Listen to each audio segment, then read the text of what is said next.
A quick video on how to access the 5¼ inch drive bay on a Dell Precision 5820. So after you have your side panel removed, you're going to want to release the latches for this trim piece here. And notice there's these 4 little plastic tabs that you just lift on and gently pull towards the front. Once you have all those released, this will be floppy like this, but it's still obviously captive. And what you need to do is carefully rotate it forwards, like so, and then lift it up once you get it to about the right angle.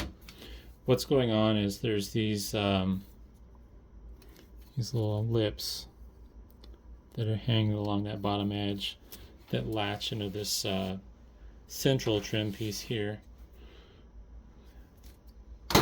But after you remove that front cover, you got a metal shield that you can pull out, and the screws for mounting a 5¼ inch drive bay item are right here generally, assuming they weren't taken out, thrown away, or who knows what. You would unscrew those and screw those to whatever device you're installing, whether it be an optical drive or some sort of like ICY Dock multi-drive bay thing. And then from there you need to remove the blank plate.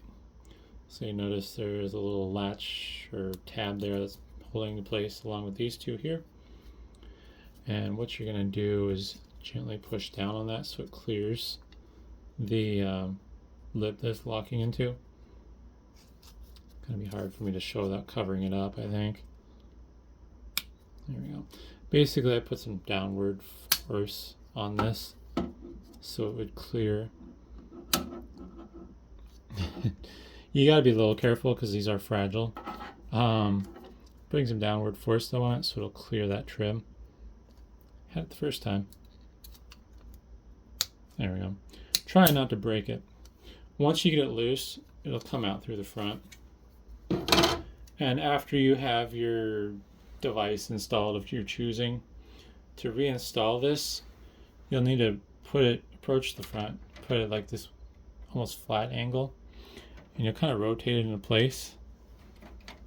And the tricky part is getting it lined up correctly, because these little lips need to line up correctly with everything in here. So what you can do is, once you get it kind of in this angle here, you can kind of wiggle it around until it feels like it's stuck and it's not like moving around anymore. It has a little slop, but like if you have it in the wrong spot, there's nothing to stop you from like going all over the place. But you can kind of wiggle it. Once it feels like it's in place, rotate it up, and these locking tabs should align in place, and you shouldn't see any gaps along here if it's in correctly. Then from there, it's just a simple matter of putting your side cover back on. So hopefully that's helpful, and thanks for watching.